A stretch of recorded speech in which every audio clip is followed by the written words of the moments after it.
conhecer tudo sobre as moedas na Era Viking, como elas eram cunhadas, onde elas circulavam, qual era o metal que elas eram feitas, como era o seu uso no cotidiano, vamos falar hoje sobre moedas.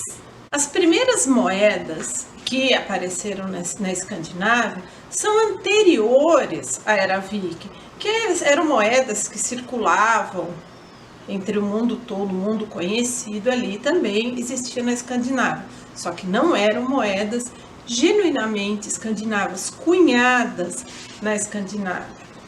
A primeira cunhagem de moedas escandinavas vai acontecer no ano de 726, portanto, pouquinho anterior ao início da Era Viking. Essa primeira moeda cunhada vai aparecer na cidade de Ribe, que é na atual Dinamarca. Nessa época, a Dinamarca ainda não era totalmente unificada. Então, ela era dividida entre os daneses ou danes do norte e danes do sul. Em várias fontes latinas, eles vão aparecer denominados como os Dani. No latim, o I é o plural. Então, esse lugar ali, Ribe, que vai ser o ponto principal aonde vai aparecer as primeiras moedas. Mas por que em Ribe, ali nessa localidade da Jutlândia, Ribe, existia um grande mercado? Sim, um mercado que reunia artigos, comerciantes de todas as regiões ali conhecidas, frísios, anglo-saxões, os próprios escandinavos se concentravam nessa localidade para trocar mercadorias, vender mercadorias, e aí a cidade vai crescendo, as mercadorias vão aumentando, o boca a boca de dizer que aquele era um grande mercado cheio de mercadorias diferentes, vindas dos mais variados lugares. Toda essa grande movimentação vai exigir moedas, e as próprias moedas, não só as que circulavam de outros lugares, mas as moedas locais. E por que tinham que existir moedas locais? Porque isso vai mostrar a centralização do poder. E aí nós vamos para um outro lugar ali, que é a região de Laira, aonde o rei que ali existia queria centralizar o poder, não só na região da Zelândia, onde fica Laira, mas também estender todo o seu poder em Ribe, lá na Jutlândia, e até depois do mar, na região da Escânia, que é aquela região do sul da Suécia ali, que fica do outro lado do mar, ali na Dinamarca. Então, Laira tinha esse poder e o rei ali mandava cunhar essas moedas para ter uma centralização de poder e um controle de tudo que estava circulando nessa grande região, E aí as moedas, a cunhagem de moedas vai conferir a esse rei uma centralização e um controle maior de o que circulava, quem circulava e como circulava.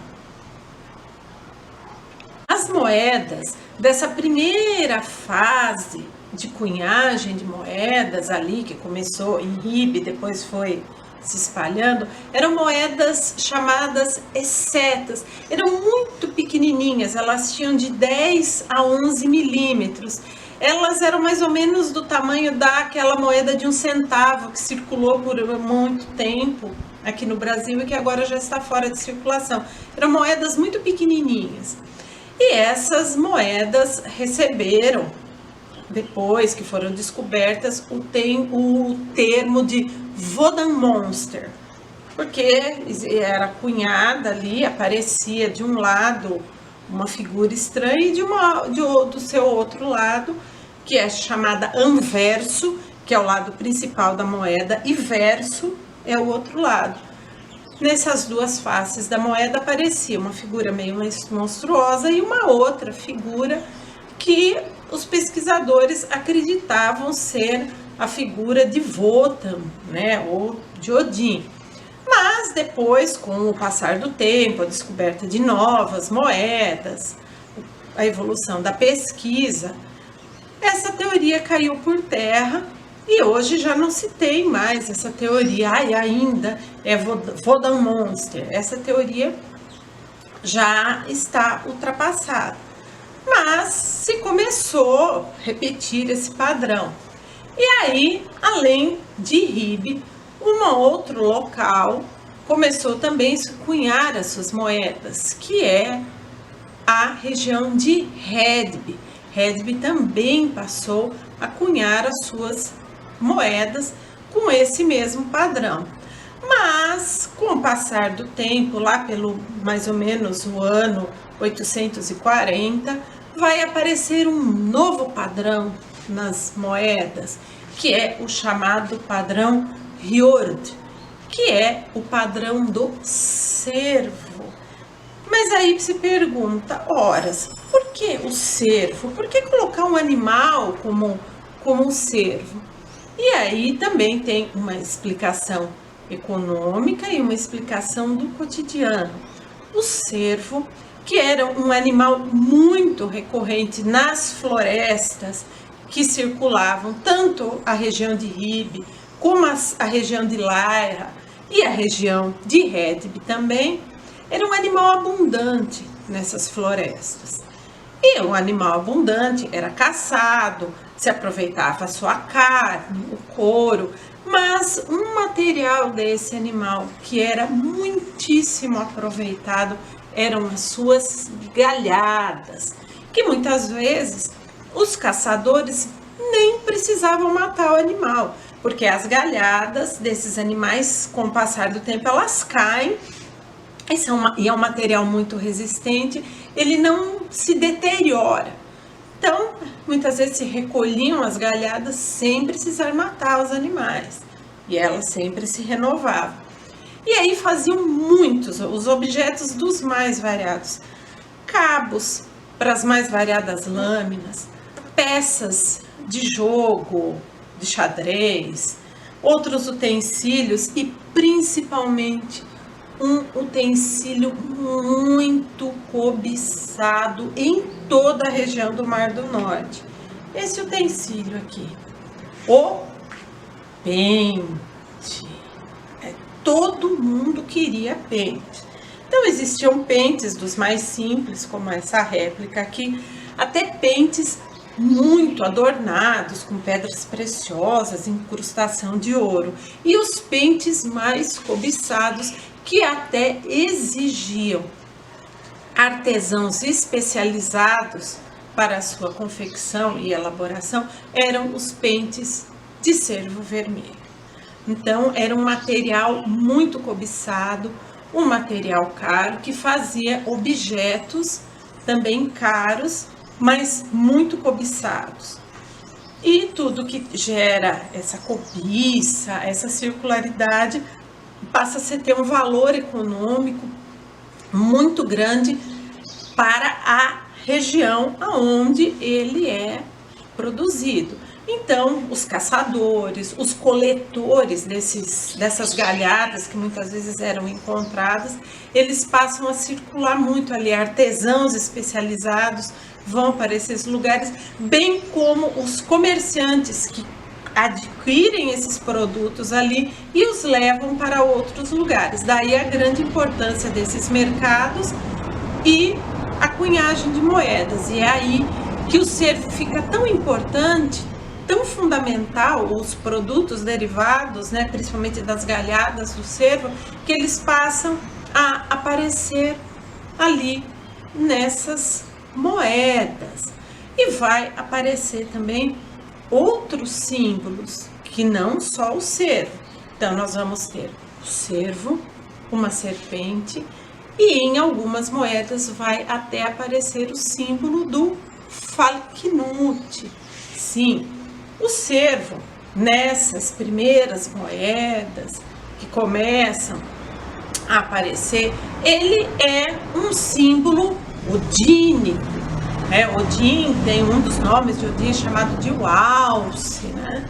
Então a gente vê a grande importância ali do cervo, dessa ligação religiosa, né, que todo mundo conhecia, vai aparecer ali. E vai aparecer também a serpente, muito próxima ao cervo, que também é outro símbolo, né, como o cervo derrotando a serpente.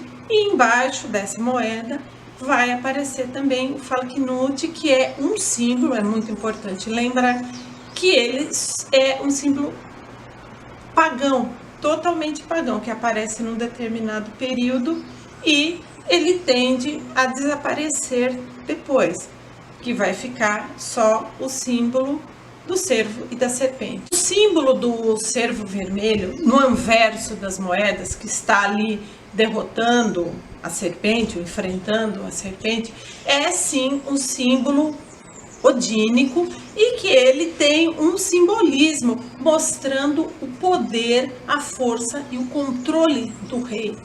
O cervo muitas vezes está simbolizando esse rei que controla tudo, que derrota os inimigos e tem controle, não só o poder de controlar politicamente, mas também de controlar economicamente essas regiões.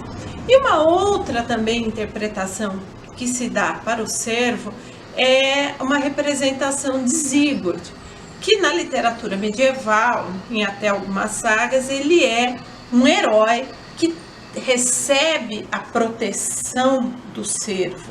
O cervo o protege, em algumas versões vai até parecer que é um cervo vermelho que cria Sigurd, né?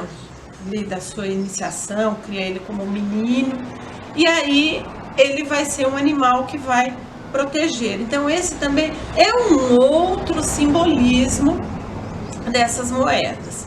E mesmo com o passar do tempo, com a cristianização, muitos desses modelos que vêm lá da época pagã vão se manter. O cervo, o corvo. Não é porque o rei está cristianizado que ele vai abolir de uma vez por todas esses símbolos, de forma alguma. Ele mantém esses símbolos, como por exemplo, essa moeda, essa é uma réplica da moeda da região de York, na Inglaterra, que tem o corvo. E do outro lado ela vai ter uma cruz centralizada. Isso vai aparecer em muitas moedas. Os símbolos pagãos não são abandonados, principalmente o cervo e o corvo. E também vai aparecer a cruz. Como isso pode ser um símbolo que já estava muito comum, muito popular, então eles não são retirados das moedas, mesmo com os reis cristianizados. Então, hoje nós falamos um pouco sobre a cunhagem de moeda e a importância da moeda no cotidiano anterior à Era Viking, na Era Viking e depois da Era Viking. Então, não se esqueça de dar o seu joinha no vídeo e se inscrever no nosso canal. Até a próxima. Tchau!